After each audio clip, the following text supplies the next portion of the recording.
Hi,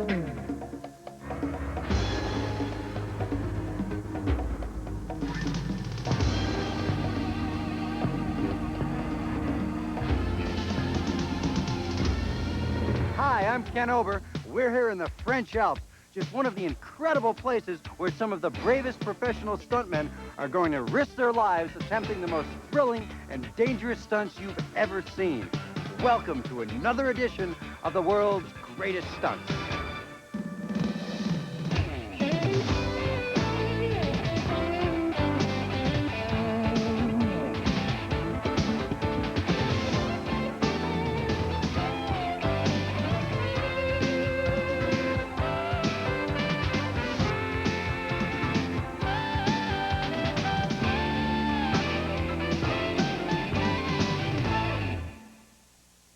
For the next hour, we'll travel around the globe to witness a variety of truly amazing stunts.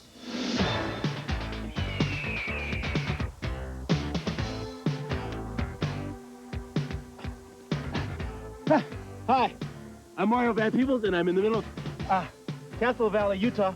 And believe it or not, two guys are going to jump out of a helicopter somewhere up there, and they're going to parachute down. Two guys are going to skydive with one parachute, and then one guy is going to cut himself loose, and he's going to try to free fall down to earth with no parachute and land on top of the 6,000-foot sandstone tower. From the heart of the rainforest in Venezuela, at Angel Falls, the world's tallest waterfall, I'm Catherine Bach, and in a few minutes we're going to join Jake Lombard in a kind of real-life adventure that they just don't make anymore.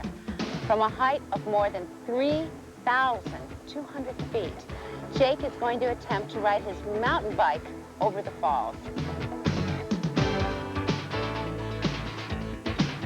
And from this giant ski jump high in the French Maritime Alps, world-famous racing driver, motocross champ, and stunt engineer Rene Julien has decided to create a totally unbelievable challenge.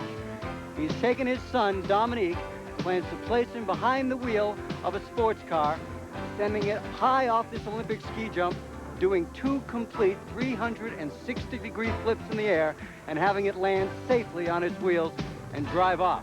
Unbelievable. But first, let's join our stunt team in Castle Valley, Utah.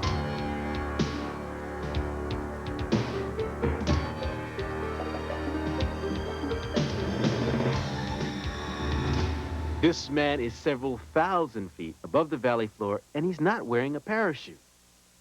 I'm Mario Van Peebles, and we are way, way, way out here in a remote region of southeastern Utah where Jeff Haberstad and B.J. Worth are going to attempt to do a stunt that's never, ever even been tried before. Jeff and B.J. will jump out of a helicopter 10,000 feet above the valley floor with only one parachute. They'll free fall together for 1,000 feet, then open their chute. With Jeff dangling below him, B.J. must maneuver the parachute into position. Then it's up to Jeff to judge exactly when to cut himself loose, and he'll free fall 150 feet with no parachute down into the bag. B.J. Worth is one of the 2 stuntmen who will be performing this incredible stunt. B.J. is a world-famous skydiver known for his work in several James Bond films. He's made over 4,000 jumps, including his historic subterranean free fall into the black hole of Mexico. But this is the first time B.J. will attempt a tandem jump involving a cutaway with such dangerous variables. Everything that we can control is pretty much in place. We pretty much only have 2 variables left. One is the wind, which we really can't control, but we've got an allowance of maybe 5 or 6 knots that we can work with. And then it's how well we can control, or I can control, the big canopy. But while BJ's job is to steer the parachute, it'll be up to Jeff to decide if he's going to take the risk and cut away. Jeff has performed hundreds of professional Hollywood stunts, most notably in several Chuck Norris films. But this stunt is the most technically difficult he has ever attempted. When you're hanging from 2 points on your shoulder, it's a little bit different because as soon as you cut away, you're kind of like instantly in free fall. You have nothing to push off of, nothing firm to give you a boost. BJ and Jeff searched the world for a location that would be as spectacular and as difficult as the stunt itself. They finally found it in a remote region of southeastern Utah near the small town of Moab. The sculptured valleys and towering mesas would provide the perfect backdrop and challenge for this world-class stunt. In Castle Valley, they chose the Rectory, A precipice with a lack of accessibility and unpredictable winds will put our stuntmen to the ultimate test. You know, the weather's going to be a problem this time of year. It's getting kind of nippy. With winter snowstorms threatening, the stunt construction and testing had to begin right away.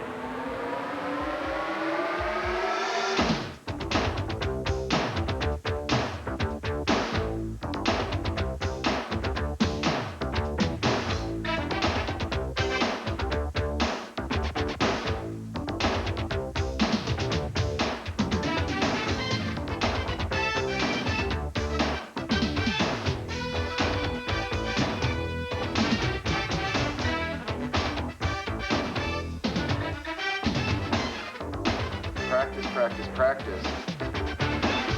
I guess all I have to do is hit the bag.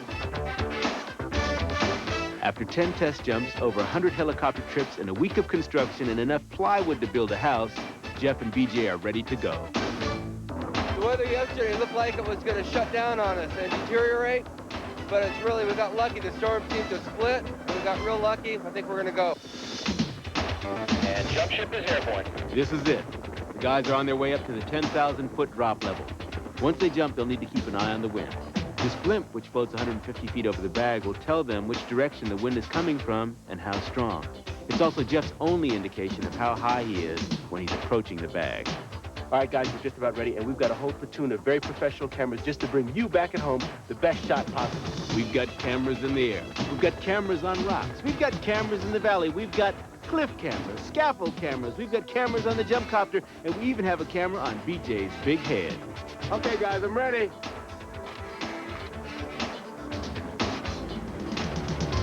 After 2 weeks of grueling preparation, they're all set. 2 men, 1 parachute, and a stunt that's never been attempted. They're at 10,000 feet, ready to jump.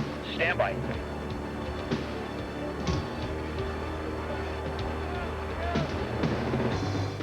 They're off, and they are in free fall. Drogue is deployed. Okay, there's the chute. Whoa, tough opening, but they're under canopy, they look all right. Medical team, stand by.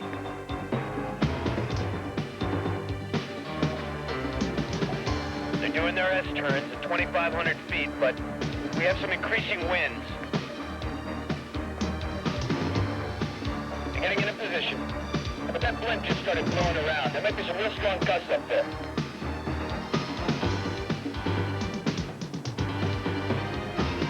If it keeps blowing like that, Jeff won't be able to judge his height. But stand by. Looks like he still wants to do it. The blimp is way out of position, man. It looks like Jeff is really swinging from those gusts, but stand by. Looks like he's still going to go. Oh, that's an abort. That's an abort. They passed the bag. Just past the platform. Let's keep an eye on them as they drop. All right, we don't know what went wrong, but they aborted the stunt. As you can see, they went down on the other side of the airbag. And I think in hopes that our guys are okay, we're going to go over and check it out. But now comes another challenge, the landing. With Jeff dangling below him, BJ must bring the parachute in at just the right speed and height. Jeff will touch down first, and BJ must leapfrog over him, avoiding collision and the possibility of dragging Jeff. You okay? Looks like they're okay. Let's pick them up right away. 2 factors that led me to not cut away last time. One was that we were having to work too much, and we were going back and forth and getting the swing. Right. And 2, I saw the blimp way out over there and over here and doing the weird stuff. Right. And either one of those 2 factors would have caused me to say abort. The next morning, the crew was getting ready for another attempt when disaster struck. Within minutes, 90-mile-an-hour winds grounded our helicopters and trapped 4 crewmen on the tower. From below, we watched as plywood was ripped from the platform and the airbag dangled off the edge. After 6 hours of tense waiting, a small window in the storm opened and a helicopter went up. The 4 men were rescued, but the platform was destroyed and the airbag severely torn. Although this was a devastating setback, BJ and Jeff remained optimistic. It's going to be a big mess to clean up, but I can't wait to come back here. We're going to do the stunt yet. We'll get it. Now, welcome back to the jungles of South America. In the heart of Venezuela lies a remote rainforest known as the Lost World. Shrouded in legend, untouched by civilization, this exotic land is seldom seen by outsiders. Yet, it contains one of the world's greatest natural wonders. This is where we've come for a most unbelievable challenge. 500 miles north of the equator to a waterfall so enormous it dwarfs all other falls on Earth. I'm Catherine Bach, and I'm standing in the middle of the most outrageously beautiful jungle at the base of the world's tallest natural waterfall, Angel Falls. First seen by civilized men in 1935, these majestic falls belong to a mostly uncharted area featuring rock dating back millions of years. So why have we come to this exotic place? Well, world-class stuntman Jake Lombard, known for his incredible work in the James Bond movies, has his heart set on undertaking an adventure that will take him where no one has ever gone before. From the top of this 3,000-foot waterfall, Jake will attempt an unheard-of stunt. He'll try riding a mountain bike over the edge. He'll then free fall about 10 seconds and open his parachute. If he clears the rocks, and if the bike doesn't rip into a chute, Jake will make skydiving history. But to understand what kind of guy could come up with such a wild stunt in this tropical setting, we first have to see how that famed sportsman spends his time in the freezing cold of British Columbia.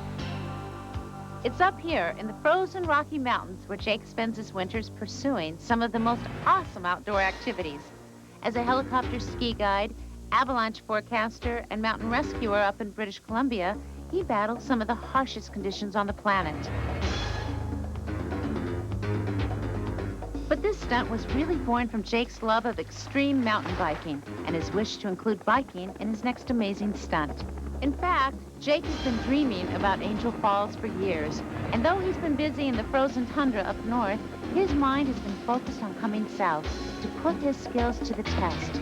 He's bringing his bike, his determination, and his years of experience as a stuntman to Angel Falls. And when we come back, we'll see if he can achieve his life's goal and successfully accomplish this world's first stunt.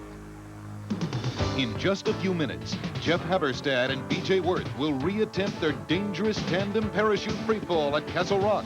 French stuntman Remy Julien lives up to his legendary reputation, and Jake Lombard takes the bike ride of his life when we return with more of the world's greatest stunts. We're back in the French Alps for more of the world's greatest stunts. And now it's time to join Remy Julien and his top-flight stunt team as they prepare for their death-defying jump. They'll drive this customized stock car down an Olympic-sized ski slope off the jump ramp into two 360-degree flips. You know, it's a complicated stunt that has required months of planning and preparation. Yet even before the planning had begun, a stunt like this begins with an idea. And this idea came from the mind of one of the world's most accomplished all-around competitors, Remy Julien.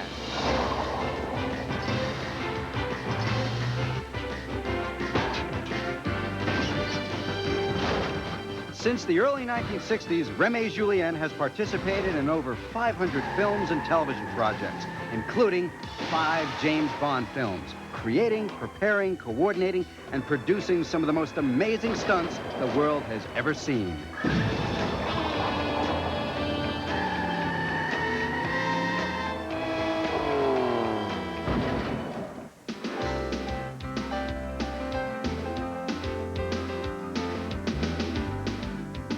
Over the years, Remy and his sons, Michel and Dominique, have created memorable stunts for all kinds of projects.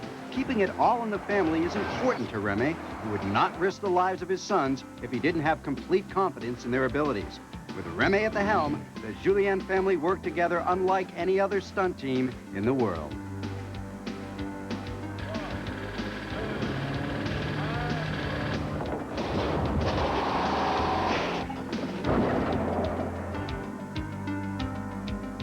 Every Remy Julien stunt begins at his home base outside of Paris in the village of Cernay. Here is the headquarters of Remy Julien Action, a fully equipped stunt production facility outfitted with the latest high-tech hardware. In these workrooms, Remy conceived a stunt for our show that would take all his years of experience to execute. The idea is a ski jump with a double flip. But instead of a skier, Remy plans on using an automobile, a Fiat stock car, which will careen down a giant ski jump, do a double 360-degree loop, with the aid of some special modifications. Since Reme's son, Dominique, is piloting the car on this extremely dangerous ride, it has to be customized to take a beating. The car's modifications are unique, even for Reme. In order to get the car through the 360-degree loops, it must attain a speed of 80 kilometers, which is roughly 55 miles an hour. But speed alone won't be enough. Reme has designed a cable that at the last crucial second will yank the front of the car backwards, causing it to flip end over end. As the car leaves the ramp, the force of the cable will be equivalent to the car driving into a wall at 55 miles an hour. That's why Reme designed his customized cable release system, which lets go of the car when it reaches 180 degrees, allowing the car to continue to spin. Reme's next problem was to find the right location to perform this world-first stunt. Extensive scouting brought Reme to Valberg, a beautiful ski resort high in the French Maritime Alps, 65 kilometers northwest of Nice. After careful consideration, the Valberg ski jump appeared to be the perfect location for the world's first stunt attempt. But now, Reme added another demand to this formidable challenge. The car must be able to withstand the impact of the brutal jump, land on its wheels, and drive to the bottom of the ski slope. To accomplish this safely, Reme and his team had to calculate dozens of variables. The overall length and exact angle of the ramp, the precise starting position for the car to reach the correct speed, and what that perfect speed should be. As he prepared for this stunt at Valberg, Reme knew that the fate of his son was in his hands. You know, all our stuntmen are truly incredible, but you shouldn't think of them as daredevils. In fact, they're highly respected professionals who practice their craft with the same precision as, say, surgeons or scientists. Yet these guys are out there every day risking their necks, thrilling and exciting audiences, doing things few people ever dream of, which is exactly what Jake Lombard is up to down at Angel Falls. Back in South America, Jake Lombard and the entire world's greatest stunts production team gathered from around the globe at the tiny jungle village of Canaima. At the small airstrip, Jake was reunited with some Venezuelan skydiving friends and Jungle Rudy, who would help organize what would prove to be a massive expedition into the bush. Instead of traveling with everyone else to Angel Falls, Jake decided the only way he was going to get there was riding his mountain bike. Okay, man, see you later. The crew set off on their day-long journey by truck, boat, and foot, while Jake stayed behind to assemble his mountain bike right on the Canaima airstrip.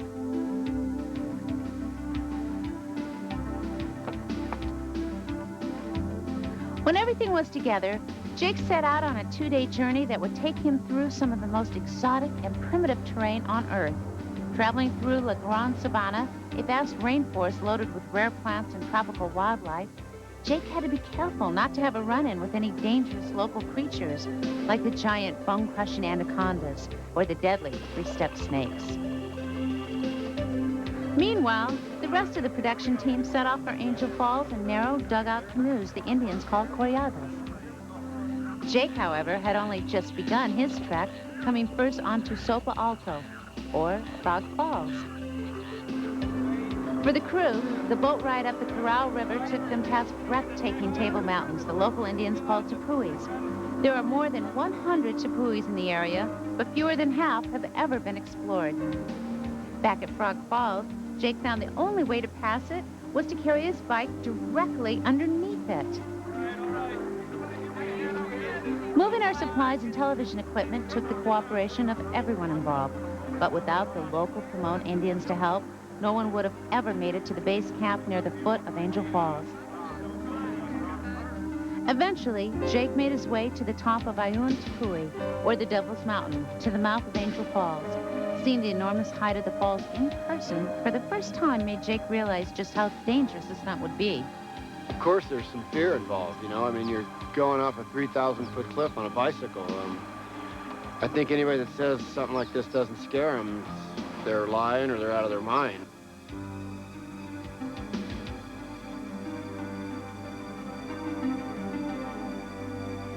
But Jake still had another 24 hours of hiking and biking ahead of him as he made his way to the base of the falls.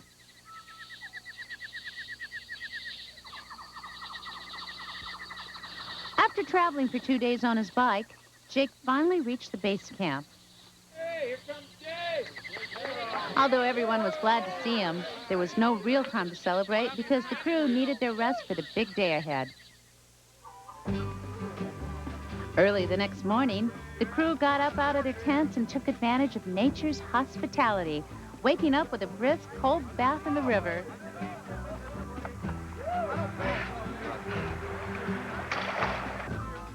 As the crew made last-minute checks of their TV equipment, Jake made sure his bike's drogue chute was ready. This chute was needed to slow the bike's descent after he let go and to keep it from crashing on top of him as he free fell. Finally, everything was ready, and Jake and his bike were choppered back to the top of the tepui. He needed to do some important final testing before attempting the stunt.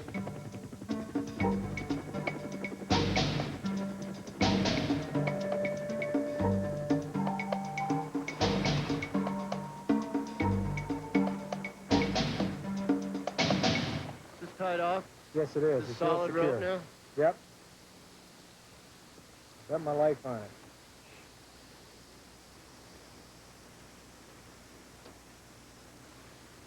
What do you think? Whoa, man, this puts your stomach in your mouth. Ah, this is wild.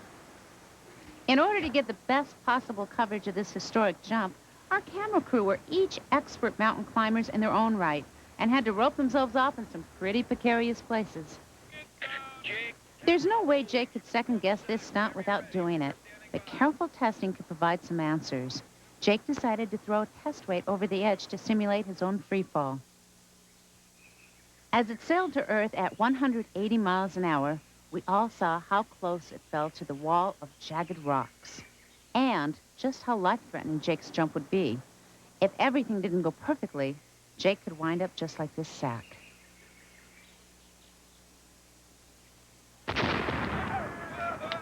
Don't try this at home, kids.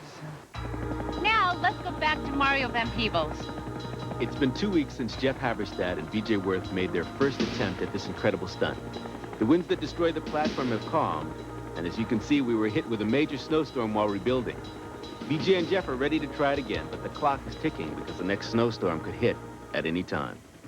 So we're back here now, a little bit of snow on the ground. Look behind us. As you can see, our little balloon is back up.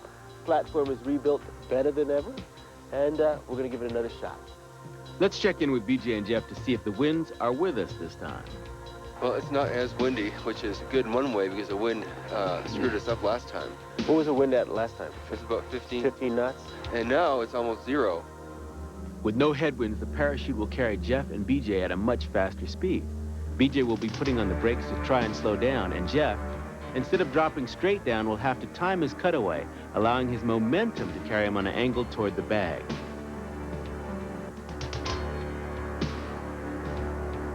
The winds are shifting. Let's get them suited up. The winds are unpredictable.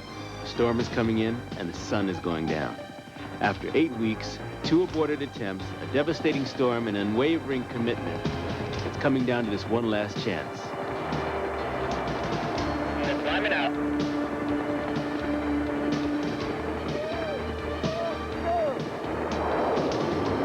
They're way in free falling.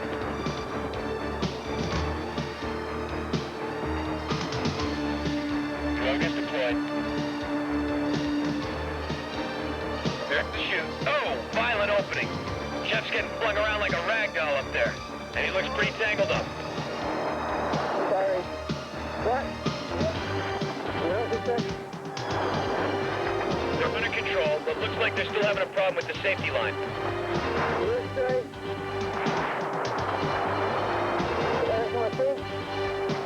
Looks like they got it just in time, too. They're at 600 feet. They're on approach. Dropping down fast. Looks nice and steady. Stand by, everyone. He's away. He's away. Right on the X. Right on the X. Woohoo!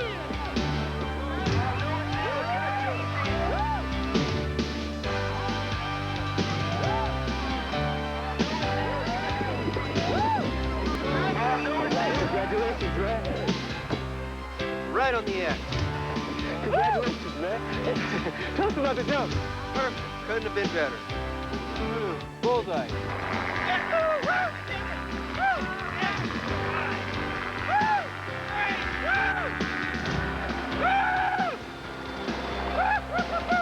Hey, BJ, you there?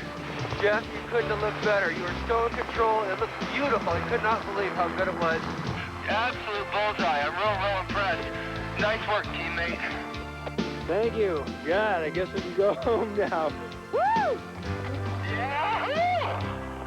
Well, hurry on up here. I want to give you a hug. I'm on my way. Woo! Hey, thanks, everybody!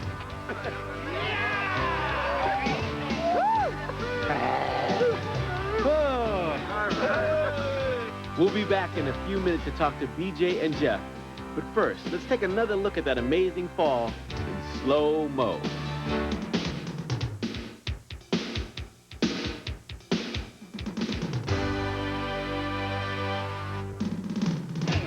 When we return, our stunt team in Venezuela risks everything to conquer Angel Falls with a bicycle.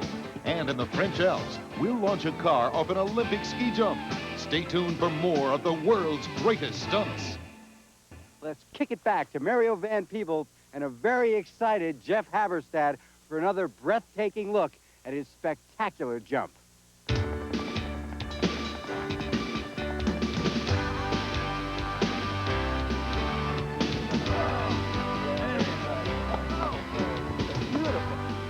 What a job. I've never had My such a goodness. stunt.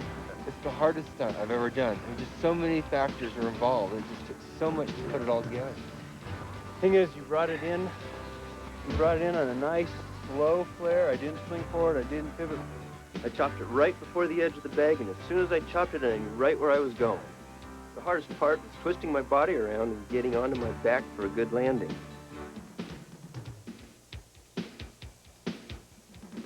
It was weird cutting loose before I was over the bag, but halfway down I knew it was going to be a bullseye. It was great to hit the middle, and the airbag was soft as a pillow. You did a great job, BJ. For Jeff Haberstad and BJ Worth, it's celebration time at Castle Valley. But for Jake Lombard, down in Angel Falls, it's a different story. He's about to risk his life by riding a mountain bike over the largest waterfall on Earth. Let's go check things out. Welcome back. I'm standing in the landing zone at the base of Angel Falls, and we're waiting for the clouds to clear so Jake can go off the side of Angel Falls. I get butterflies in my stomach just looking up there. At 3 times the height of the Eiffel Tower, Angel Falls presents a unique challenge for Jake and his mountain bike.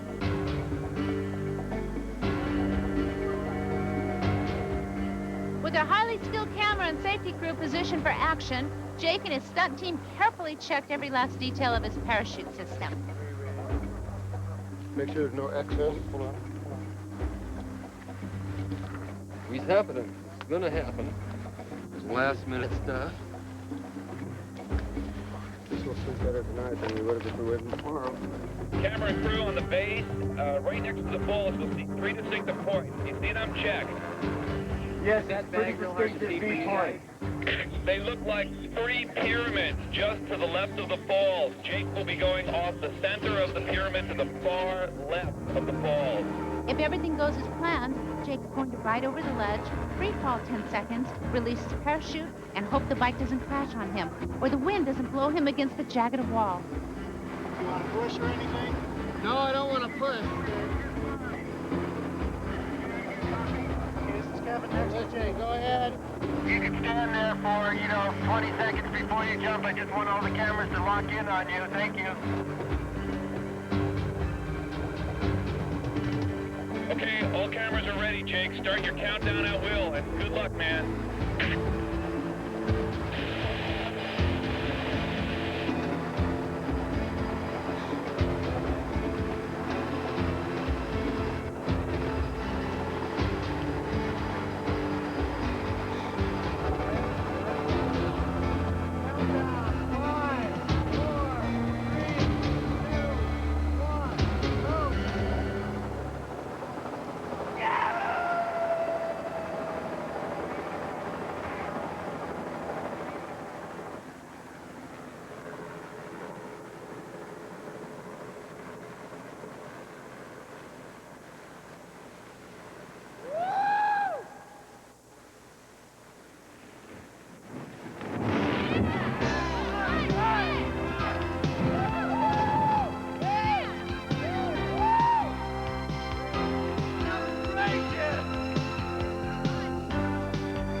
coming into the landing zone. Looks like you might be a little short. Stand by.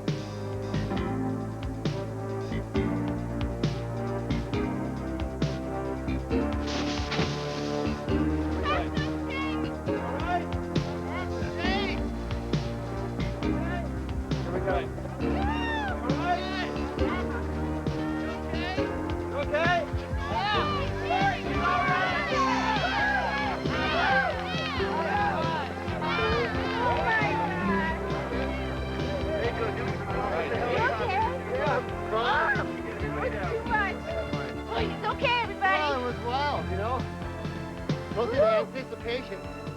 The bike went off, and it's so downhill that I couldn't keep the front wheel up.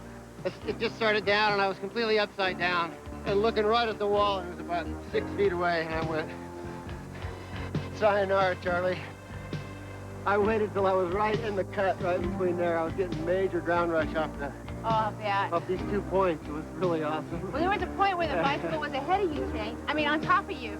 You're going, oh no. But the parachute was open, huh? The parachute, well, it opened after a little while. So that, I can't believe, I know somebody that does things like this. Wild. You know, that's engaged, that kind of a thing. I know, it's just too much. Oh, it's nice to be standing here right now. Well, listen, we gotta go away for a commercial right now, but we're gonna be right back, so stay with us. Oh, you're all sweaty, too. Oh, yeah. Woo! Coming up, French stuntman Remy Julien pulls out all the stops for a car jump with an end-over-end double flip off a ski jump. This is the world's greatest stunts. We're back. And you know that jump at Angel Falls was amazing. So let's go back to the Corral River, deep in the jungle, where Jake and Catherine are ready to check out some replays. We're back. I'm Catherine Bach, and I'm standing here at the base of Angel Falls with Jake Lombard, who just went over the waterfalls, which is 3,200 feet up.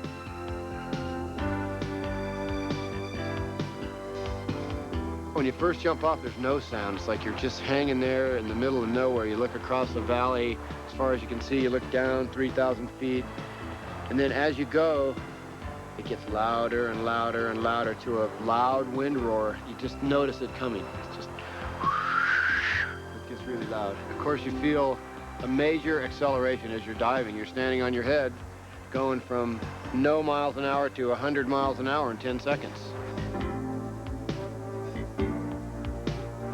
So you're seeing this rock going by about 100 miles an hour. The ground's coming up. You take this speed that you've gotten from diving and transition this into a track position where you arch your back, put your head up and your feet out and your hands out here, and you push with your hands. You open the parachute. And the parachute it's a big canopy, so it opens kind of soft, and it's like when you put the brakes on hard in your car and it strains you against the seatbelt. And once you have control of things, then you can kind of take a deep breath and look around you and go, God, look where I am. This is, you know, it's unbelievable.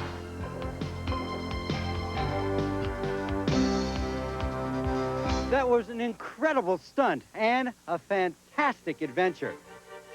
Back here in Valberg, Remy Julien and his stunt team are preparing to drive a car down this Olympic-sized ski jump, do 2 360-degree loops, land, and drive away.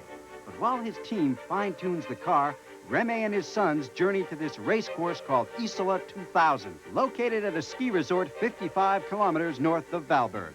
Stunt guys don't relax like the rest of us, and this side trip promised to have some exciting moments of its own.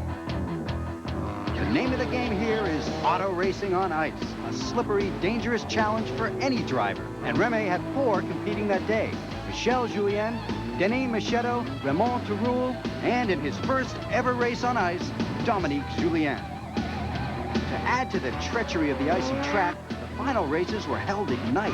Nearly 40 cars compete for the coveted Andros Trophy, and Remy's team flexed its collective muscle in this electrifying race. Dominique, who had never raced a car on ice before, finished a strong 8th overall in the usual Julien style.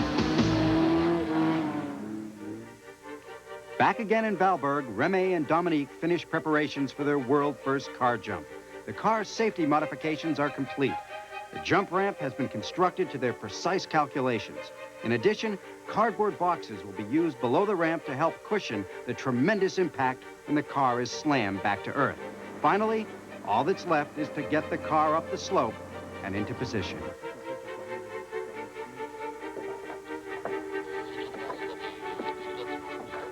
mettre aussi, oui, sûrement en position B. Et on voit tout ça. Vas-y, tire. On met les petits côtés comme ça.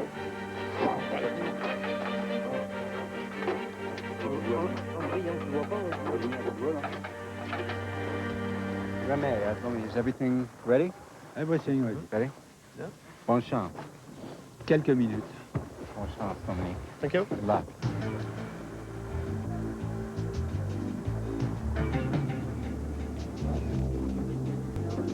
Ouais, le garde, attends, il revient avec nous. As you can see, Remy, Dominique, and Michel are headed up the hill. We're just moments away from doing this stunt. It's obvious that Dominique is completely focused on the challenge ahead. When we continue, our French stuntman straps himself in for his double loop of an Olympic ski jump on the world's greatest stunts.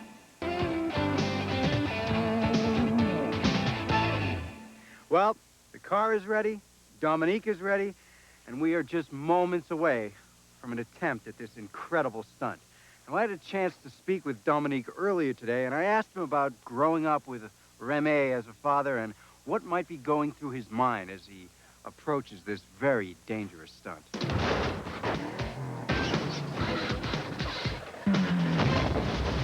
When you were younger, did you go on a lot of his stunts and watch him? Yeah, always. I was always watching, always try to be in a car, you know, just in passenger. Really? Won't do, yeah. So did you always want to be a stuntman? I always want to be, yeah, sure.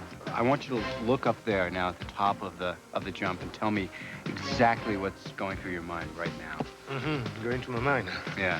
Oh, I'm afraid of the hole, of everything around me, but I feel very safe because I know skateboarders have good preparation, the ramp have good preparation, so I don't know, I feel nervous, but we always use, you know, to feel nervous. So Put your hand before out. we do something. Put your hand out. Good luck. Thank you. Et on monte incessamment.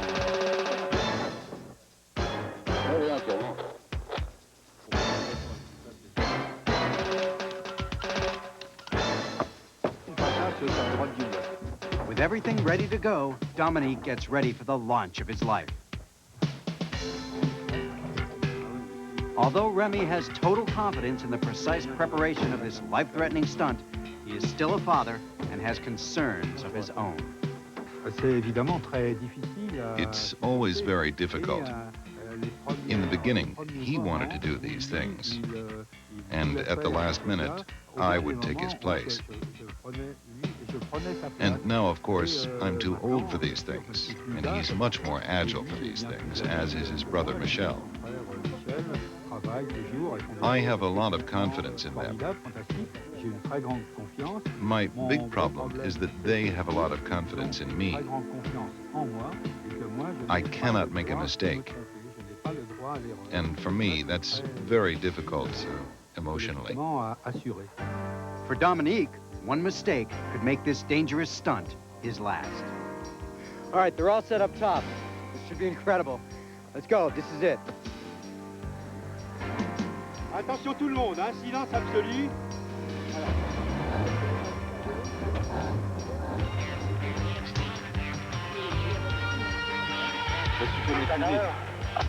Bon, on sera descendu, alors on sera descendu, on voit par les speakers, puis on va monter pas tard.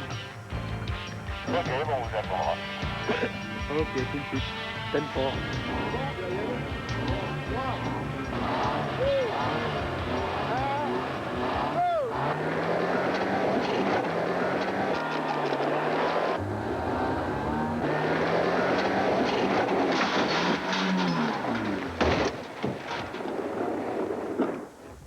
Ok, Dominique. Sur la voiture.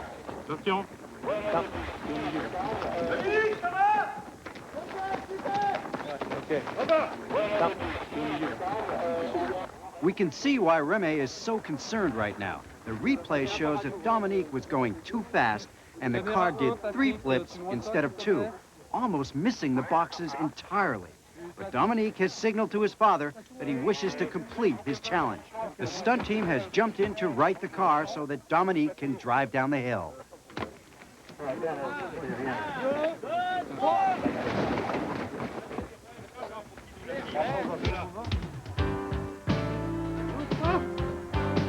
Dominic has completed a triple flip, and he's headed down the mountain right toward us in what's left of his Fiat.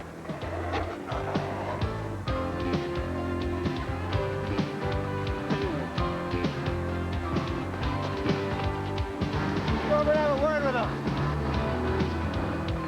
Congratulations. Okay, thank you.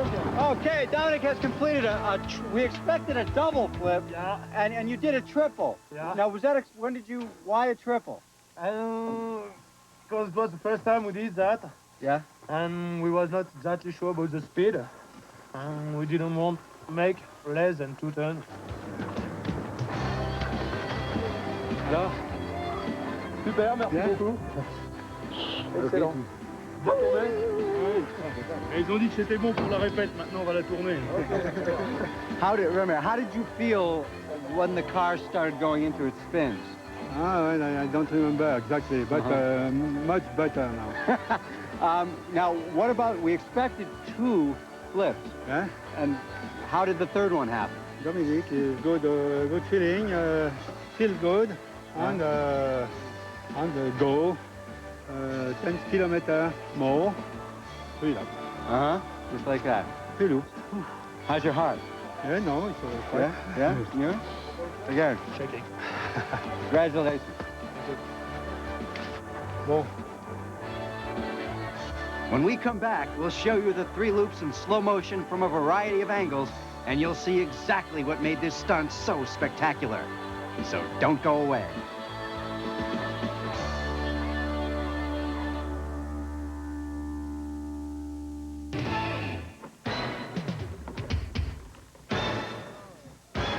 We're back at the giant ski jump in Valberg, France, where Dominique Julien just successfully completed the world's first triple loop jump.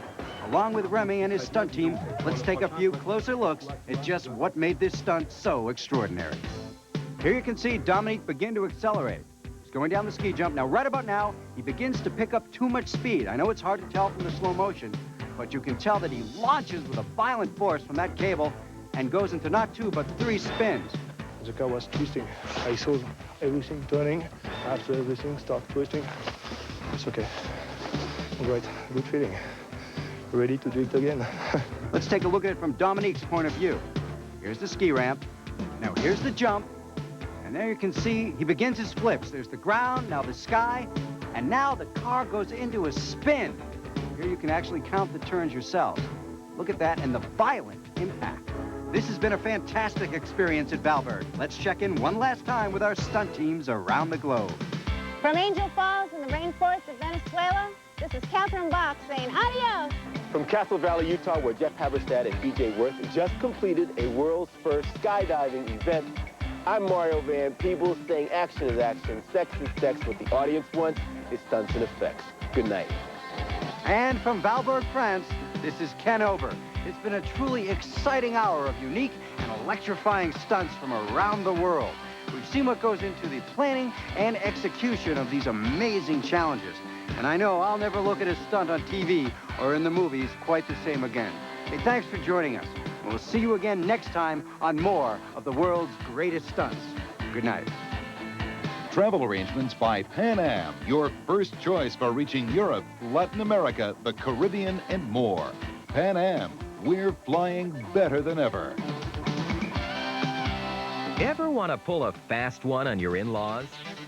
Hopes for peace tonight, a presidential deadline in the sand, and a cruel burning message from Saddam Hussein. We'll have the very latest from the Gulf.